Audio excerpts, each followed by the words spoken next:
કેશોદ પોલીસે આરોપીને પકડતી ન હોય અને પીડિત પરિવાર મરવા મજબૂર બન્યો છે. કેશોદના માણેકવાડા ગામે 2 દિવસ પહેલા ગૌચર ખાલી કરવાની કામગીરી જોવા જતાં માર માર્યો હતો.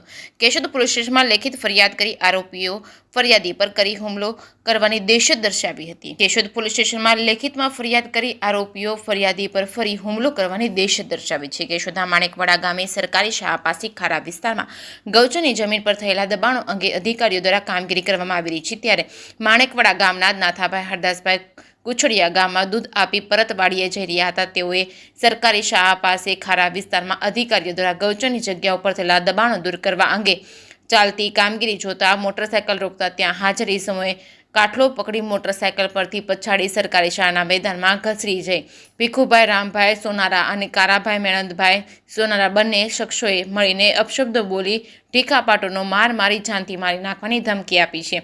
કેશોદના માણેકવાડા ગામે ગૌચરની જગ્યા પર થયેલા દબાણો દૂર કરવાની કામગીરી જોવા ગયેલા નાથાભાઈ હરદાસભાઈ કુછડિયા વિના કારણે મૂંઢમાનનો ભોગ બનતા કેશોદ સરકારી દવાખાનામાં સારવાર માટે દાખલ કરવામાં આવતા કેશોદ પોલીસે નિવેદન નોંધી ભીખુભાઈ રામભાઈ સોનારા કારાભાઈ મેણંદભાઈ સોનારા વિરુદ્ધ ગુનો નોંધી આગળની તપાસ કેશોદ પોલીસ સ્ટેશનના એએસઆઈ પીજે કોડિયાતર ચલાવી રહ્યા છે. કેશોદ પોલીસ સ્ટેશનમાં ગુનો નોંધવામાં આવ્યા બાદ 2 દિવસ સુધી આરોપીની અટકાયત કરવામાં ન આવતા આરોપીએ હથિયારો સાથે ફરિયાદી નાથાભાઈ કુછડિયાની વાડી વિસ્તારમાં અને રસ્તામાં ફરીથી હુમલો કરવાના ઈરાદે આટાફેરા કરતા હોય અને પરિવારજનો ભયભીત બની ગયા હોય.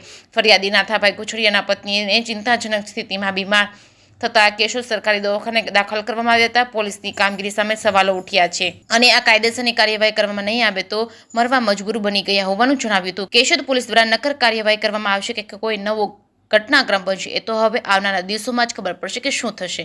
જે કેસની ગુજરાતી સાથે રાજુ પંડ્યા, કેશોદ. મારું નામ શિલ્પાબેન નાથાભાઈ કુછડિયા, માણેકવાડા ગામમાં વાડી વિસ્તારમાં રહીએ છીએ. મારા હસબેન્ડ દૂધ દેવા જતા હતા ને પરત ત્યાં બધા ઊભા હતા ને ઊભા જોવા માટે ગાડી રોકી ને અચાનક આ લોકોએ મારા ઘરવાળા ઉપર હુમલો કરેલ છે, જેનું નામ છે મીણન ભીખુ રામ સરપસ કારા મીણન સોનારા.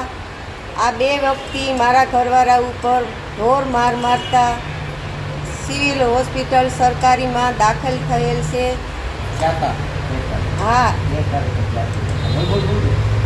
ને મારા ઘરવાળા ઉપર 2 લોકોએ હુમલો કરેલ છે ને બધા લોકો ત્યાં આ જે ગૌશાળામાં બધા લોકો કાર્યવાહી કરતા હતા એ લોકોએ કોઈ મારા ઘરવાળાને કોઈ આડું ફરવાનો ગયું, કંઈ કાર્યવાહી ન કરી, કાંઈ બોલ્યા નહીં ને પરંતુ મારતા મારા ઘરવાળા વાડીએ આવ્યા. ત્યાંથી પછી સીધા સરકારી હોસ્પિટલમાં દાખલ થયા.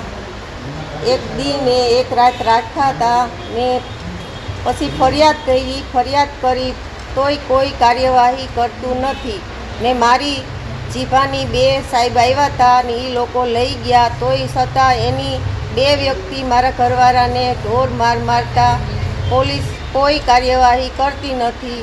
અમારે વાડીએ બાઈ માણસને એકલું રહેવું કે ન રહેવું, ગામમાં જવું કે ન જવું, મારે જીવનો જોખમ છે. એ છતાં કાંઈ કાર્યવાહી નહીં કરે તો હું બધાના નામ લખતી જાય ને બધાને જેલના સળિયા પકડવાનો વારો આવશે. આનું ખાતું કેશોદ પોલીસ સ્ટેશન કે કાંઈ કાર્યવાહી નહીં કરે તો હું દવા પીને મરી જાય ને એ છતાંય પણ કંઈ કાર્યવાહી નહીં કરે તો હું આગળના પગલાં ભરવા તૈયાર છે.